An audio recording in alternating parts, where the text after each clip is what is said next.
Boa noite, Thiago Matsu, o cara mais famoso que eu conheço. Tudo bom? Ah, tá dando pra ouvir direito aí? Tá dando, tá beleza. Eu sou o mais famoso, coitado, viu, Chapo? Dos outros que você conhece aí, tá difícil, viu? Rapaz, eu acompanho você no Instagram, fico vendo os stand-up que você tá fazendo. Largou um pouquinho dos crentes, parece, né? A gente podia até conversar um pouco sobre isso. Pois é, cara, a galera só quer dar dinheiro pra quem é cantor, aí fica difícil. Ah, mas pregador também é uma merda, velho, porque pregador não pode repetir pregação. Pois É a é, mesma história. só, Cantor não, cantor tem que repetir. Se não cantar aquela, aí não foi bom. só os cantores que ganham dinheiro aí, que eu tô vendo. Mas eu ainda vou É, aprender. isso. O lance é o seguinte, galera, deixa eu só explicar para vocês, né? O Thiago é comediante, né? O cara é crente e é comediante. E eu sempre achei que os crentes não têm muito senso de humor, né? Eu acho que isso é fato, é um dos assuntos que a gente pode abordar aqui. E ele hoje tem feito stand-up, né? Numa linha bem diferente do que ele fazia algum tempo atrás. Acho que desde quando eu te conheci, que na época eu celebrei seu casamento, essas É, paradas todas, né? falando nisso, tá bem diferente, hein, cara? O que que tá acontecendo isso aí? Tá tudo diferente. Eu tô diferente, você tá diferente, a gente vai melhorando, entre aspas, né? Mas o que eu acho interessante é que eu falo assim, por mais que esse assunto do humor, da relação do cristão com a comédia e tudo mais tenha progredido, eu ainda acho que é muito passos de tartaruga. Então eu pensei, poxa, eu gosto tanto, cara, de. Eu gosto tanto da zoeira, eu gosto tanto do humor, eu gosto tanto das coisas mal feitas, tanto que a galera às vezes vem me seguindo no Instagram achando que, eu vou seguir o pastor, né? E de fato eu sou pastor de uma comunidade, faço parte de um ministério que tem alguma expressão, mas, nossa, cara, eu queria só me divertir, eu queria só ficar fazendo zoeira, só.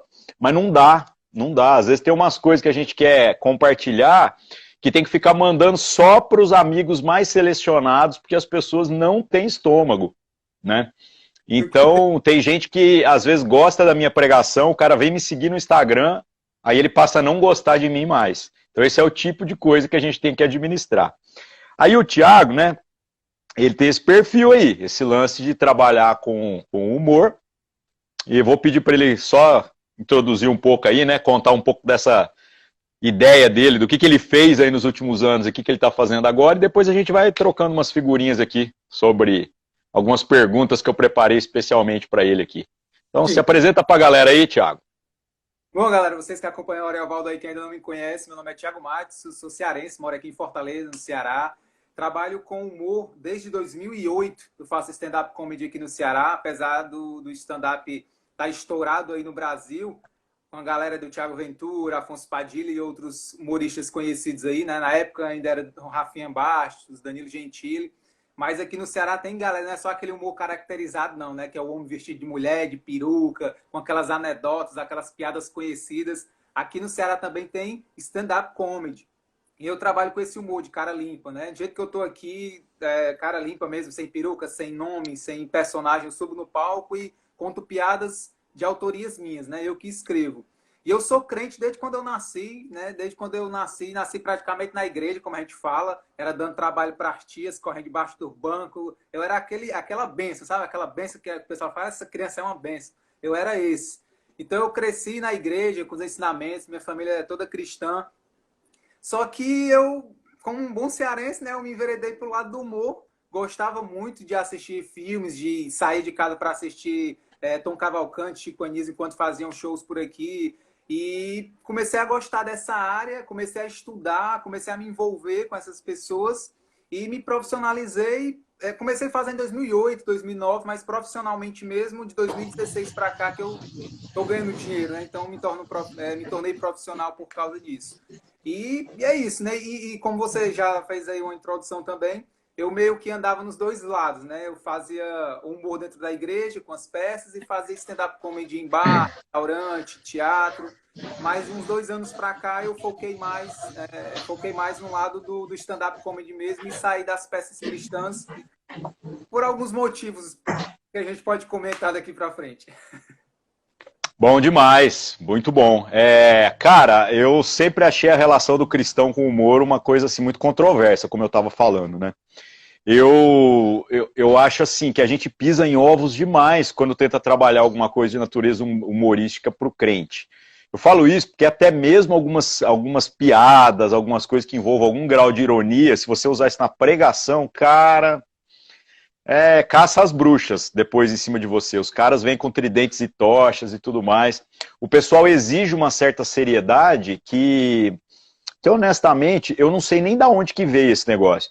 Porque parece que a galera associa você ser um cara sisudo, assim, sério, que nunca ri de nada, a ideia de reverência, né? E eu não consigo entender como é que os caras, lendo todos os textos da Escritura, são capazes de entender o estado de espírito da pessoa quando ela está falando uma determinada frase. Eu fico imaginando se algumas coisas que o próprio Jesus colocou para os seus discípulos já não envolvia um certo grau de ironia, já não envolvia também um certo grau assim sem esculachar, né? Sem aqui falar nenhuma heresia, um certo grau de deboche com relação ao tipo de coisa que ele tinha que ouvir. Porque eu fico imaginando, se a gente perde a paciência e já responde com ironia, imagina Cristo, velho, que não está só ouvindo as palavras, ele estava discernindo os corações, né? Ele sabia a motivação pela qual as perguntas idiotas eram feitas, né? Então, que coisa triste, né? A gente ser associado como crente a essa coisa chata, essa coisa sisuda. E uma das coisas que, se por um lado muita gente não gosta de mim por causa de eu ter um humor muito sarcástico, eu ser muito irônico, eu gostar de... O cara me pergunta uma coisa, eu respondo outra de propósito, né? Para ver se o cara tem que pensar um pouquinho. Se por um lado isso é um problema, tem outras pessoas que dizem que gostam do perfil que eu trabalho exatamente por conta disso, porque o cara se identifica. Ele fala assim, poxa, esse seu jeito de levar a vida, se relacionar com as coisas, parece muito com o meu jeito de pensar. Né? Então a grande questão é, da onde será que veio essa ideia, cara, de que há uma falta de reverência, né? De que há uma falta de reverência da nossa parte. Porque é o que você falou, você cresceu na igreja, então a sua crise nunca foi uma crise com Deus. A sua crise é muito mais com as pessoas entenderem essa leveza da relação com Deus do que qualquer outra coisa. Não é verdade? Sim, eu acho que é questão de estilo, né? A Bíblia fala, aquele famoso versículo diz que a gente fala que o coração está cheio, né? E eu acredito que a gente, quando eu mesmo, né, e você também, e outros, quando a gente lê a Bíblia, a gente interpreta do nosso estilo. Então é muito aquilo, a pessoa lê e ela interpreta do que ela acha. E eu, como tenho esse bom humor, sempre quando eu leio, eu tento interpretar assim de um jeito criativo, de um jeito diferente. É tanto que no meu canal lá no YouTube eu conto algumas histórias da Bíblia de um jeito cearense, de um jeito nordestino, de um jeito que eu enxergo aquela história. E aí eu tento passar contando do meu jeito. E eu acho que é muito disso. Eu acho que as pessoas têm, às vezes, um coração muito carrancudo, muito, sabe, muito cheio de ódio, talvez, ou quer ser santo demais, aquela coisa. E quando lê, não interpreta assim, não, Jesus não falou isso, ele falou assim, assim, mas ele não quis ser irônico, ele não quis ser... E nós enxergamos de outras formas. E é aquela coisa, né, velho? O texto não tem entonação, o texto não tem a forma, a expressão, não tem sotaque. Então, é do jeito que você lê, daquele espírito que você está naquele dia, é a forma como você vai interpretar. E eu procuro enxergar sempre do lado criativo e do lado bem-humorado. Sabe que uma das passagens que eu sempre achei muito legal, cara, é quando Jesus está recrutando lá seus discípulos e ele encontra lá com o tal do Natanael. Eu acho que esse cara, eu falo que é dos meus discípulos preferidos ali, né? Porque diz a história que, tipo assim, o Natanael tá debaixo de uma árvore, aí o primo dele, acho que vai lá chamar ele, né? E fala assim, olha, eu achei um cara ali, será que ele não é o Cristo, não é o Messias, né? E aí o Natanael responde por esse primo dele, ele vira e fala assim, esse cara de Nazaré, por acaso pode vir alguma coisa boa de Nazaré? Mano, o cara conseguiu tirar grandão Jesus, que esse tipo de comentário, mano, se isso não é irônico, eu não sei o que é, velho. Ele tá tirando Jesus, hein, velho? Olha o que ele tá falando. E ao mesmo tempo, ele tá sendo 100% coerente com as profecias.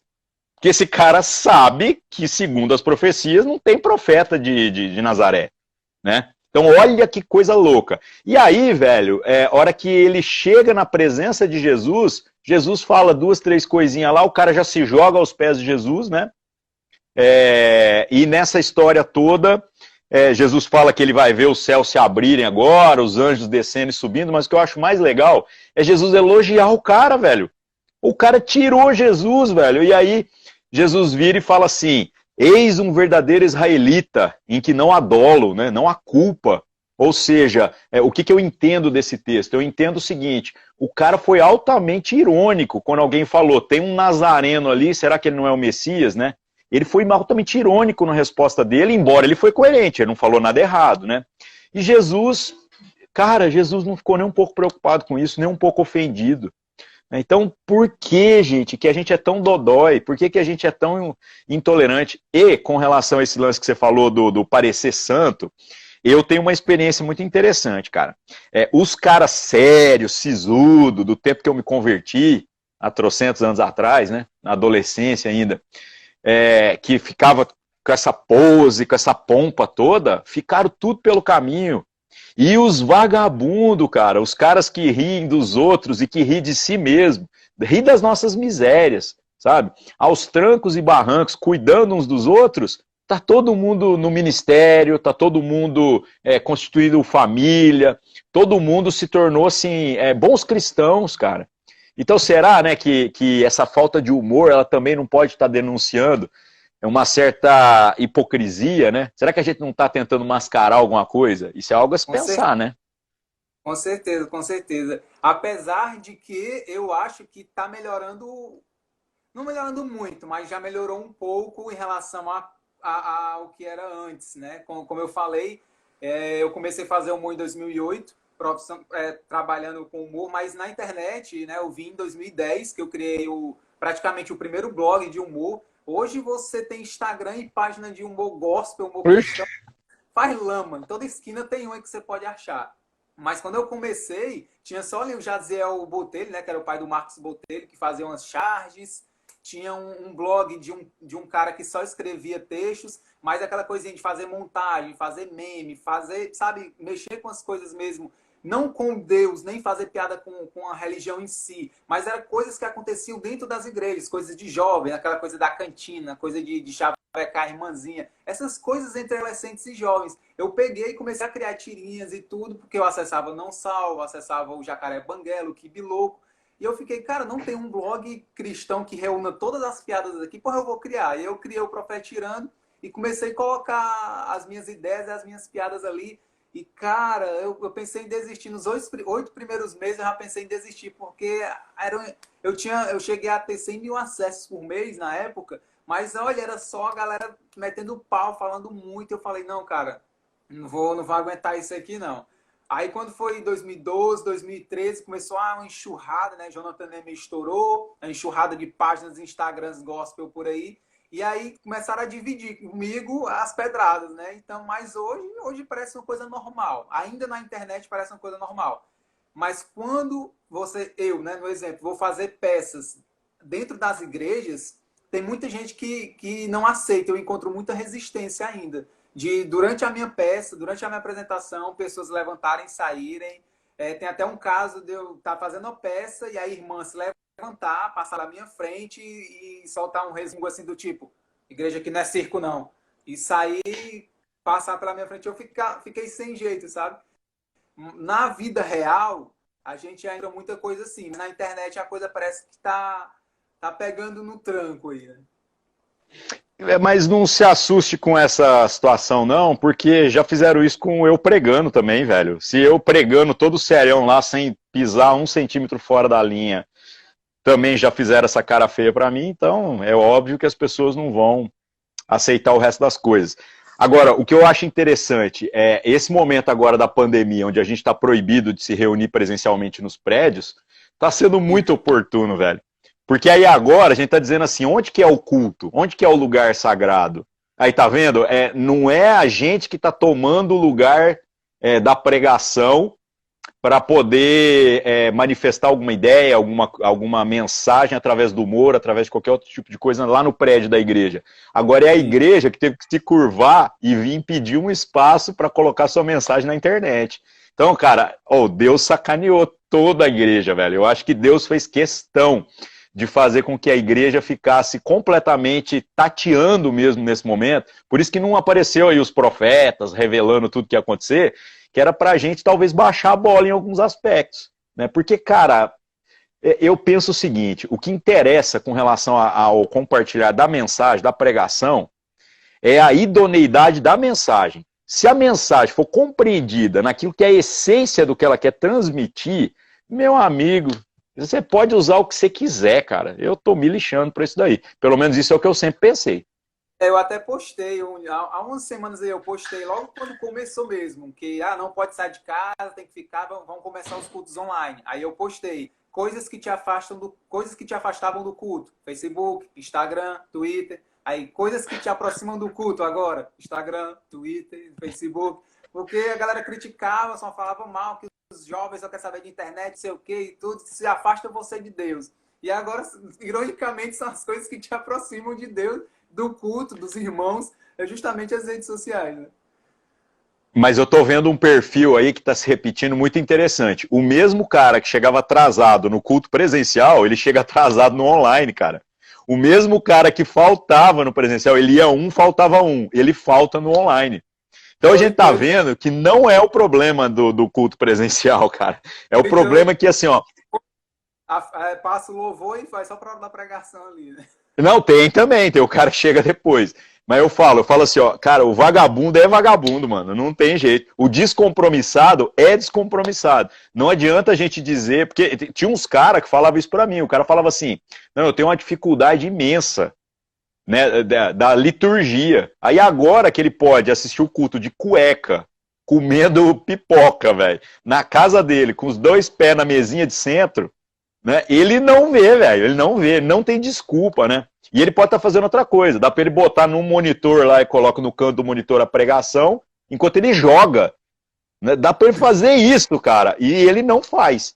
Então são desculpas esfarrapadas, né? Não, é o que a gente tá vendo. São desculpas esfarrapadas e tudo mais. Bom, aí você falou desse lance, dessa dificuldade de fazer as peças e tudo mais. Acabou que você também dependia de ofertas, né? Do trabalho para fazer, porque eu sei que no final das contas, o que acontece? Você quer que o pessoal pague no mínimo as despesas, só que a realidade, o que eu vivo também não é diferente disso.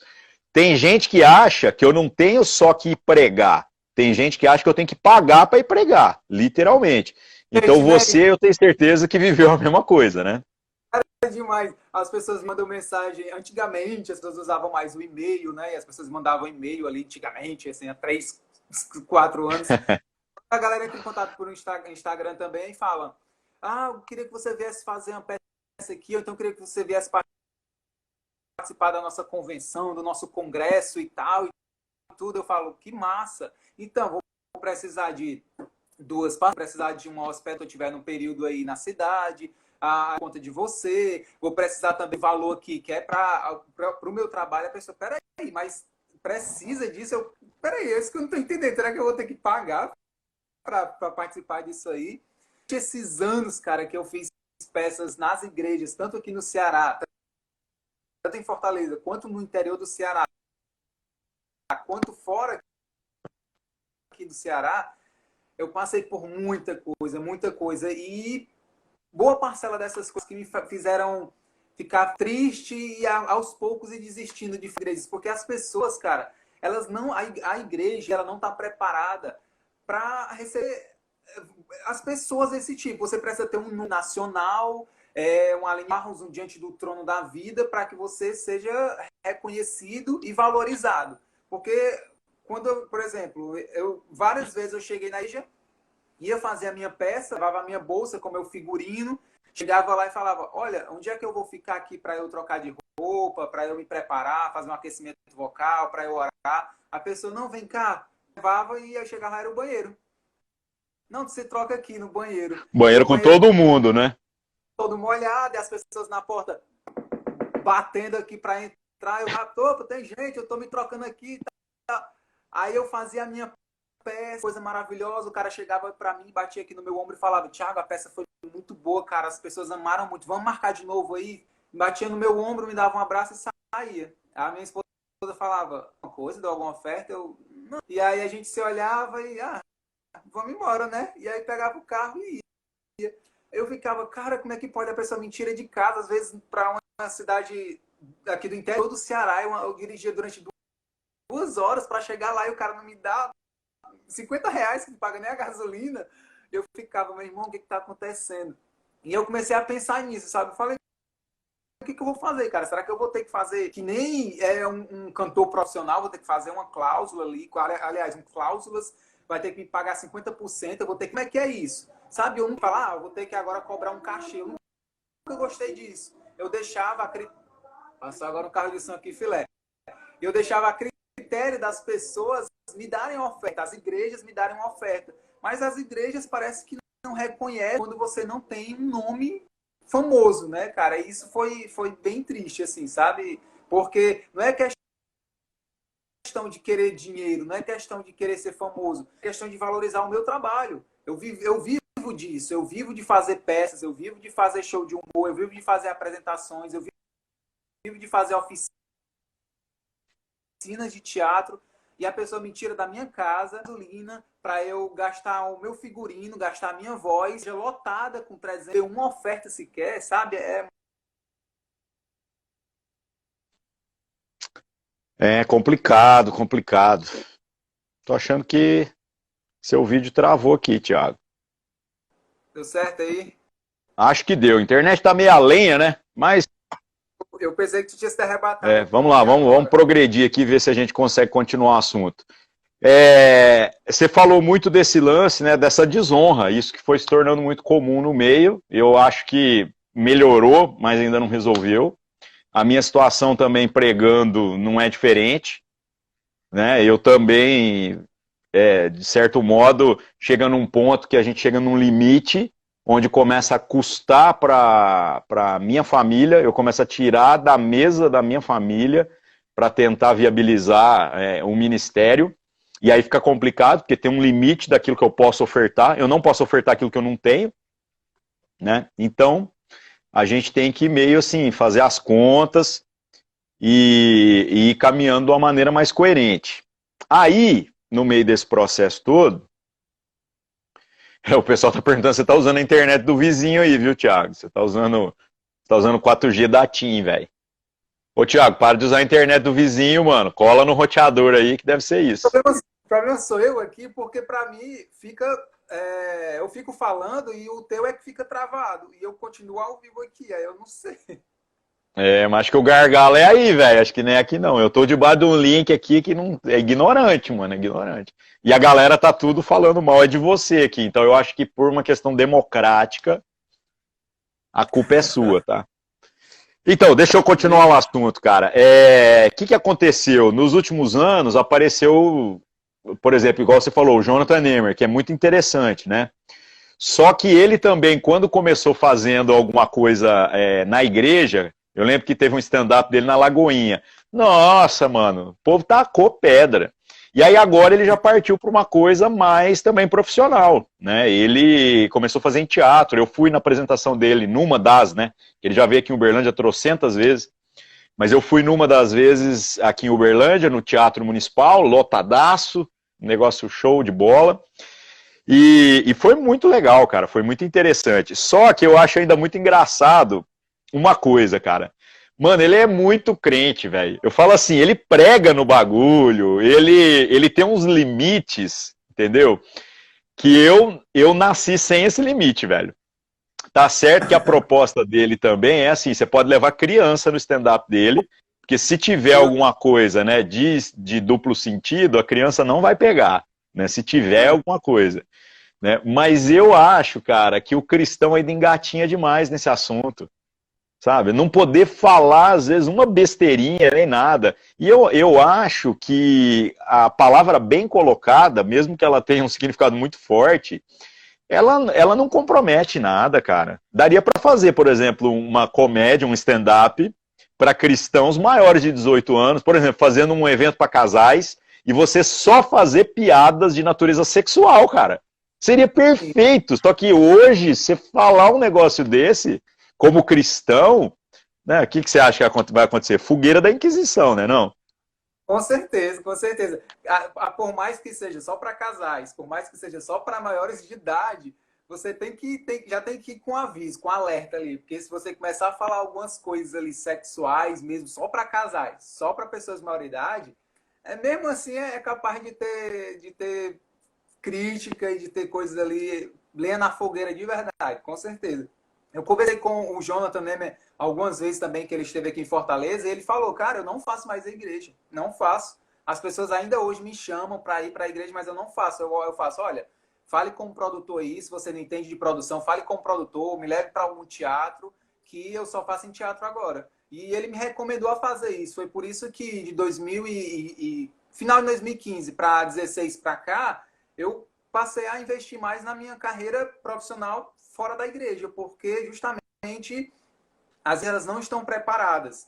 Mas, só voltando um pouquinho do assunto passado, eu queria fazer uma ressalva que existem igrejas que sim reconhecem, que existem igrejas que sim fazem um bom trabalho em receber as pessoas. É claro que a gente conta nos dedos, mas eu tenho que reconhecer algumas igrejas que me surpreenderam com a estrutura, me surpreenderam com a receptividade e me surpreenderam com uma oferta gorda, sabe? Assim, que eu não recebi esse valor nem quando eu trabalhava de carteira assinada. Então eu falei, poxa vida, eu não estava nem esperando por isso.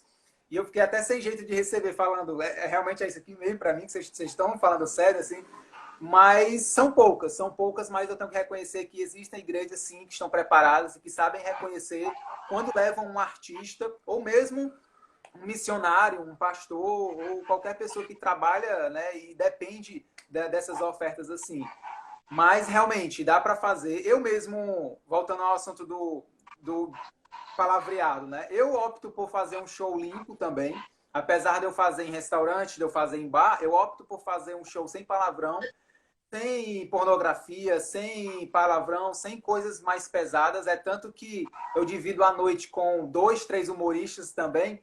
E as pessoas sempre falam, olha, gostei de você, você foi o melhor da noite, porque você tem uma coisa diferente. Você não precisou falar palavrão, você não precisou falar pornografia para fazer a gente rir. Eu achei muito legal isso, porque tem uns aí que apela, sabe? E eu fico feliz com isso, porque as pessoas, elas nem sabem que eu sou crente. Às vezes tem alguns textos meus que eu falo que eu sou evangélico, que eu conto algumas histórias da minha mãe, mas tem outros textos que eu faço na noite que eu nem toco no assunto de que eu sou cristão, que eu sou evangélico, mas as pessoas percebem, elas não sabem, mas percebem, sabe? Fala assim, olha, eu gostei de você por causa disso, eu vejo uma coisa diferente em você. E eu acho muito legal isso, porque o humor, ele dá essa liberdade de você entrar e falar algumas coisas que as pessoas talvez não receberiam se você falasse da forma séria.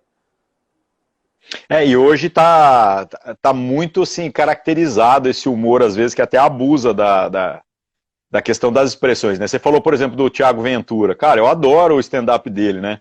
Mas quando ele começa a fazer apologia a drogas, velho, e na boa, eu falo assim, eu na minha interação com pessoas que são usuários de drogas, eu não tenho crise, velho. É óbvio que eu não concordo, não quero isso pra minha vida. Eu tenho um padrão moral que a gente conhece da escritura, mas eu não fico cagando regra pros outros. Esse é o meu posicionamento. Então eu consigo conviver com o cara sem dificuldade nenhuma.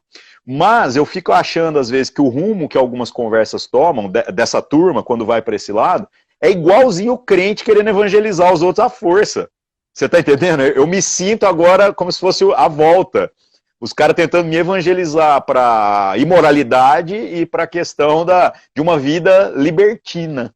Né? Aí eu fico assim, nossa, velho. E aí é complicado, né? Porque depois você começa, às vezes, a ficar já com preguiça de ver algumas coisas. Dependendo do rumo, que quando eu vejo o stand-up dele muito na internet, né? Toda vez que veio aqui o Quatro Amigos, ou ele só, eu dou azar, velho. Toda vez que o cara vem, eu tô viajando, mano. A minha agenda sempre bate. Então eu não consegui ver presencialmente. Mas vendo no YouTube, eu vou assistindo, rio demais, rio até das besteiras, até que isso não é um problema pra mim. Mas dependendo do rumo que vai, eu já pulo o vídeo, velho. Porque é bem esse lance, né, cara? Algumas coisas, sei lá, às vezes batem de frente demais, né?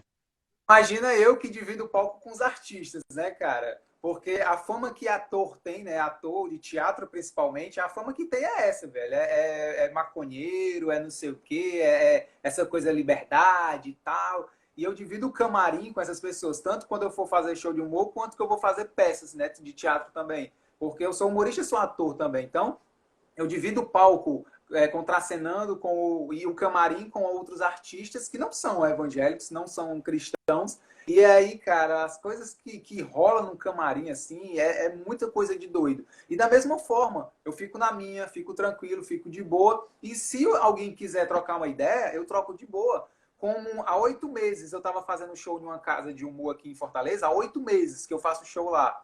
Eu nunca julguei ninguém, nunca bati de frente, nunca falei nada. Mas certo dia, um produtor dessa casa sentou na mesa para jantar com a gente lá, comigo e tal, e começou a tocar em assunto de igreja e tudo, sabia que eu era cristão, e começou a perguntar. E numa mesa onde tinha um produtor, 2 humoristas e 2 garçons, eu tive a liberdade de começar a falar de Deus, começar a falar sobre a minha experiência, começar a conversar sobre esse paralelo que a gente está conversando entre ser artista e ser cristão. E eu peguei e falei, e quantas vezes durante esses 8 meses eu cheguei para julgar vocês, cheguei para empurrar a goela abaixo de vocês alguma coisa sobre religião? E eles, não, nenhuma. Eu, então, por quê? Porque eu estava esperando justamente esse momento certo agora, porque eu sabia que ia chegar. E foi muito legal, velho, porque a galera abriu os ouvidos ali, né, para eu falar e de boa, porque eles que perguntaram para mim esse paralelo entre ser cristão, como é que é. Foi justamente isso, cara, como é que é ser crente e fazer humor, como é que é isso aí? E eu comecei a falar justamente isso que a gente está conversando aqui. E foi muito boa a experiência, foi muito legal. Eu ouço assim da turma mais conservadora, geralmente assim, o cara já tem um preconceito com relação aos meus posicionamentos, né? Aí depois, com o tempo, se o cara me der uma chance, se o cara me ouvir um pouco, com o tempo o cara vem e fala assim, ah, não, eu queria até pedir perdão porque eu te julguei mal, mas agora eu vejo que você é crente. E em compensação, ao mesmo tempo, das pessoas que não professam a nossa fé, eu acho que as coisas acontecem até mais rápido, né? No convívio, as pessoas vêm conversar e falam assim, cara, você não é aquele tipo de crente. Eu tô ligado que você é cristão, que até alguma coisa meio magnética aí, né? Mas você não é aquele tipo de crente. E aí eu gosto bem disso que você está falando, né? Dessa oportunidade, onde eu explico para ele, eu falo assim, não, eu sou aquele tipo de crente. Talvez a sua referência de aquele tipo de crente é que estava zoada, né? Você estava pensando a partir de um estereótipo todo formatado que Deus nos livre, né? Pelo amor de Deus, todo mundo viver desse jeito. Eu pergunto, quando acontece, eu pergunto, é elogio isso aí? Porque as pessoas chegam falando isso, né? Cara, parece esses crentes assim. Eu falo, é elogio aí, porque é isso que você falou, as pessoas têm essa impressão, né, cara, daquele crente engravatado, todo certinho, que não pode tal, e não pode rir, né, velho? É muito doido, muito louco. Teve gente agora que você passou a priorizar essa questão da carreira mesmo do humor, não apenas evangelístico, né? Não apenas como ministério, mas como profissão. Teve uns irmãos aí que virou e falou, você tá mal da fé, Thiago, você tá apostatando e tal. Teve alguém apontando para esse rumo, cara? Cara, sempre tem, né? Só que não foi as 2 vezes, foram 2 vezes. As 2 vezes que chegaram não foram julgando, mas foram tipo preocupados, vamos dizer assim, de chegar para mim, porque eu já tinha ido na igreja dessas 2 pessoas, e chegaram para mim e falaram: "Cara, eu tô vendo aí no teu Instagram que tu tá sempre batendo foto, fazendo show por aí e tal, essas coisas. Tu não faz mais igreja não? Queria te levar lá para minha igreja de novo." Eu falo: "Faço, cara, eu ainda faço sim. O problema é que justamente, eu não sei, por causa disso, a queda de apresentações, porque eu não gosto mais de show, né? Mas a queda de apresentações dentro das igrejas caiu muito. Hoje eu praticamente nenhuma mais apresentação dentro das igrejas. O que antigamente, há uns 2 anos, todo sábado, toda sexta, sábado, domingo, eu estava em alguma igreja, sabe? Eu tinha agenda lotada, assim, todo sábado eu estava em alguma igreja diferente, todo sábado. Era culto de jovens, era congresso, era encontro de casais, era um culto de domingo. Todos os fins de semana eu estava em alguma igreja. Em compensação, eu não tinha voos de stand-up.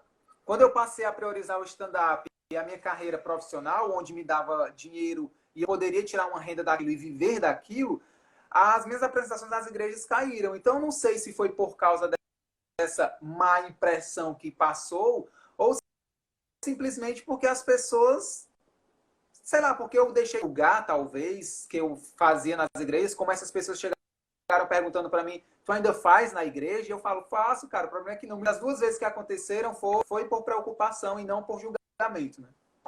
Agora fazer a grande pergunta, aquela que revela, hein, mano? E a Ana Lídia nessa história toda?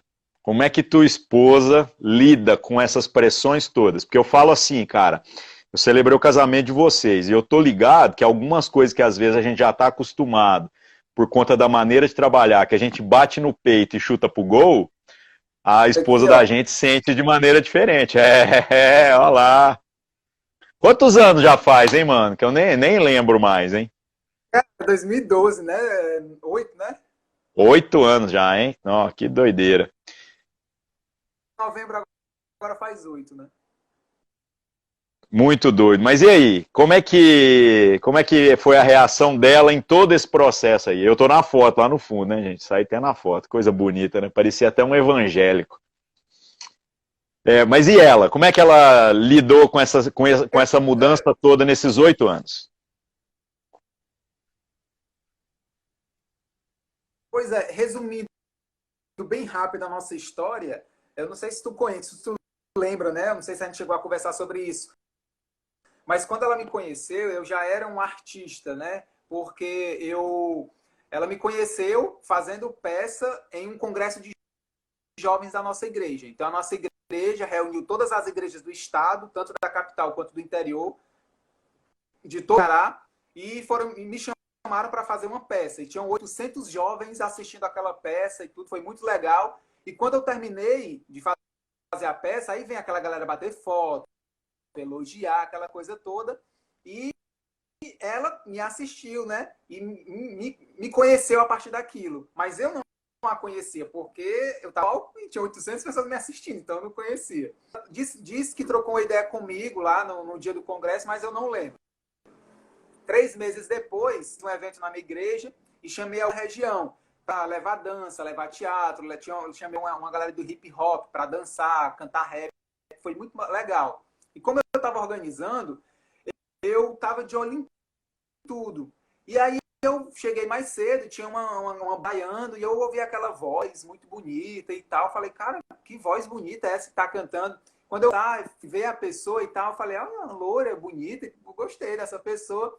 Fui trocar uma ideia com ela depois do evento. E ela me falou, olha, lembra daquele congresso e tal? Eu estava lá, falei contigo, mas eu acho que tu nem me notou. E foi justamente o contrário. Dessa vez ela que estava cantando, fazendo louvor, e eu me apaixonei também, sabe? E as coisas se cruzaram, velho. Assim, 3 meses depois a gente se apaixonou e 1 ano, né? A gente noivou e mais 1 ano a gente casou e foi muito rápido as coisas assim que aconteceram. Então eu sempre, quando ela me conheceu, eu sempre vivi nessa rotina de fazer peça, namorando a gente, ela me acompanhava para fazer peça nas igrejas, porque na época eu tinha uma equipe, né? Uma companhia de teatro de 8 pessoas, então a gente ia todo mundo junto, ela ficava a gente no figurino e tal, então ela sempre teve essa rotina e tal. E do momento que eu passei vamos priorizar o stand-up, né? Foi bem natural. Bem natural, ela só disse que ela só pediu para que eu desse segurança. Realmente eu quero saber se você tá seguro nisso, se realmente vai dar certo. E só dependia de mim para dar certo. Então eu falei, vai dar certo, porque talento eu tenho, eu sei fazer isso, então vamos aqui. E aí foi muito, pegou na minha mão e vamos junto aqui.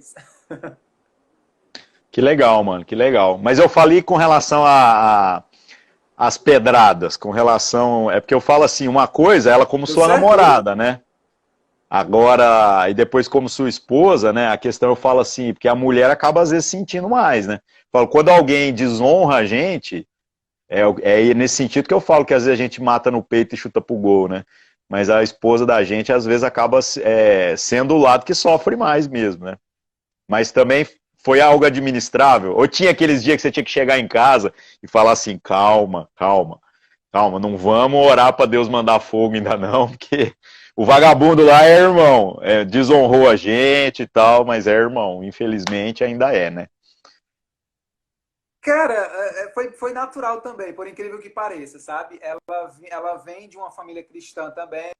O pai dela é pastor, o irmão dela é pastor e o irmão dela é missionário também. Então ele tem muito disso, de ir nas igrejas, de ir para outros países e tudo. Então foi bem natural delas saber e reconhecer e também entender esse tipo de coisa, sabe? A gente ficava triste, a gente orava junto, a gente chorava junto, mas tranquilo, velho. De boa, quando acontecia coisa boa, a gente sorria, quando acontecia coisa ruim, a gente chorava, mas foi sempre os dois juntos e bem natural as coisas, graças a Tá, Deus. tava só um atraso no áudio aqui, tava só esperando terminar, viu? Eu tô vendo seu vídeo um pouco antes do áudio, mas tranquilo. Mas benção isso, né? Então, essa questão de ter uma família que já está no ministério, obviamente, vai fazendo a gente ficar mais casca grossa mesmo, né? Agora, pensando de outra maneira, cara, você tem perspectiva de que talvez daqui 20 anos a gente vai melhorar o senso de humor na vida do cristão, cara?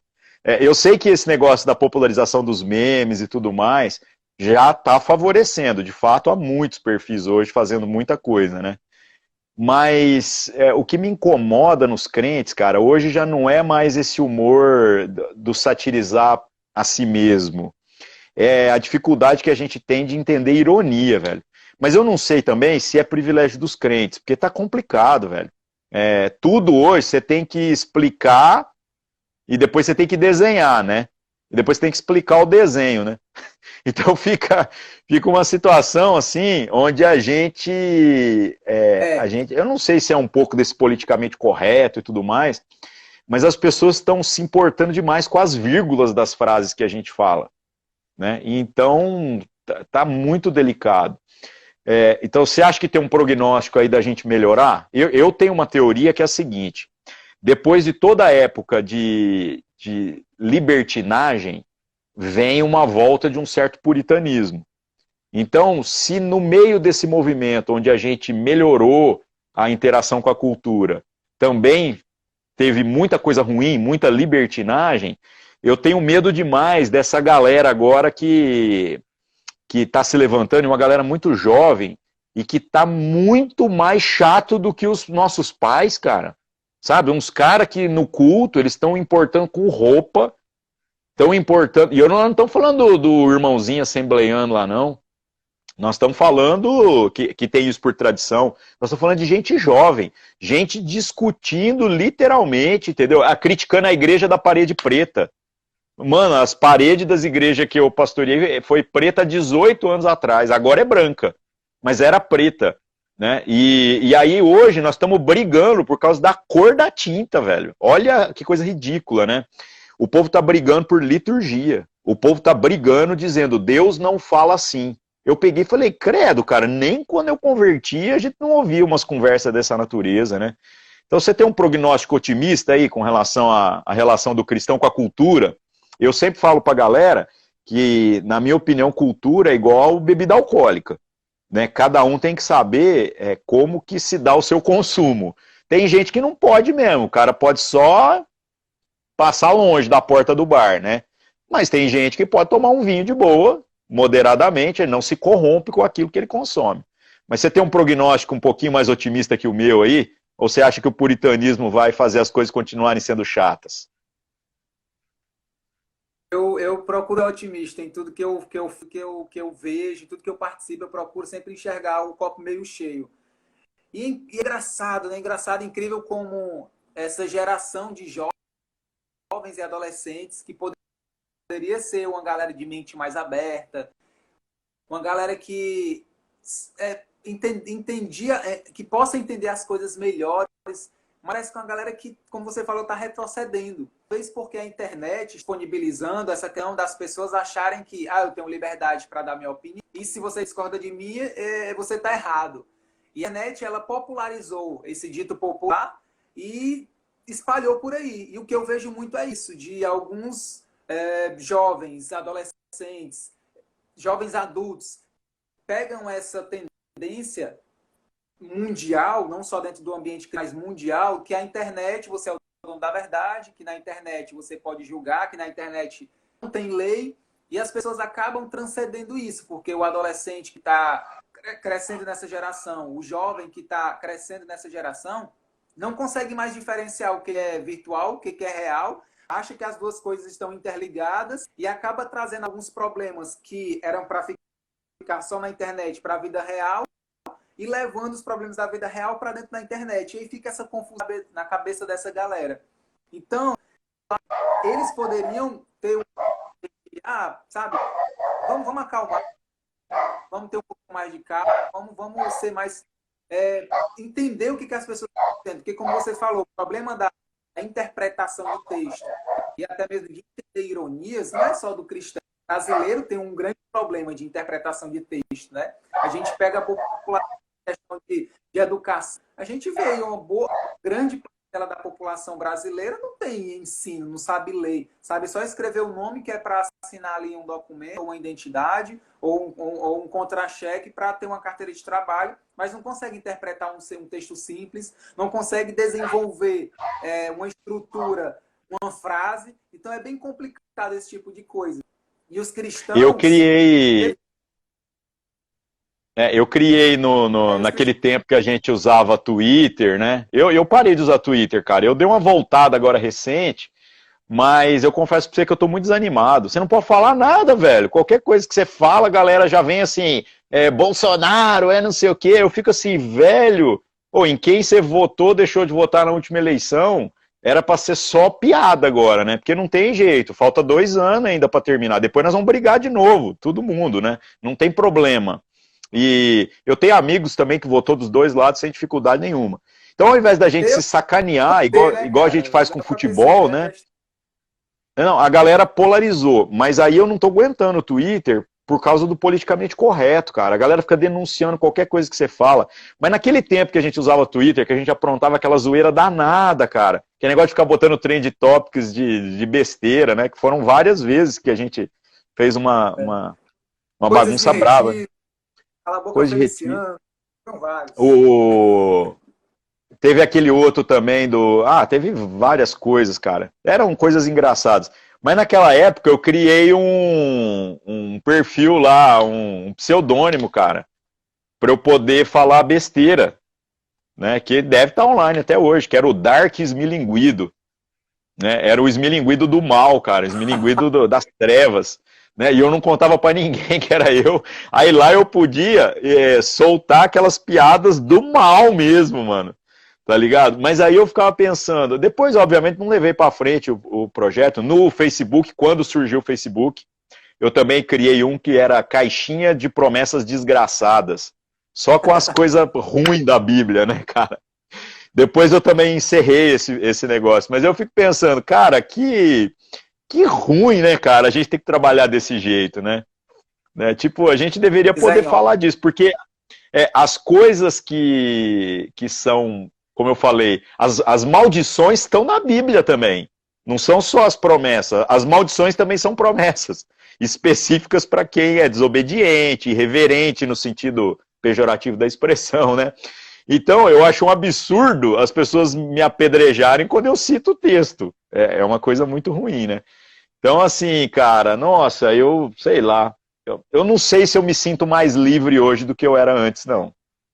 Sabe? Eu não sei se melhorou. Muito pelo contrário, às vezes eu tô pisando mais em ovos do que eu pisava antes. Mas tá bom, faz parte, né, mano? Faz parte do processo aí. Mano, acho que é isso. Acho que é isso. Como é que o pessoal te acha na internet aí para acompanhar seu trabalho? Dá uma dica aí. Bom, meu Instagram é esse aqui, se você quiser, eu acho que tá aqui em cima, dá para pegar. Ou então é Thiago Matos, vou deixar aqui nos comentários pra galera. Thiago com H, M-A-T-S-O.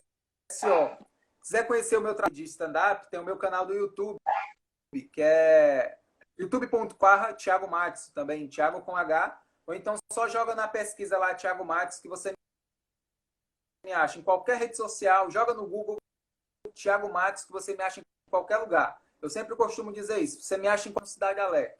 Graças a Deus. Mas é só dar uma pesquisada lá. Bom demais, mano. Obrigado aí, viu, pela sua disposição de quebrar seu jejum de fazer lives, negar a sua fé fazendo uma live. Bom demais. Agradeço aí, viu, a oportunidade. E mando um abraço para Ana Lídia. A internet hoje não ajudou muito. Tá bom, já vai encerrar o tempo aqui. Agradeço. Obrigado aí, viu, mano? Vou ter que encerrar a live por enquanto. Vou colocar ela online aí, né, nos outros canais, tá bom? Agradeço aí também.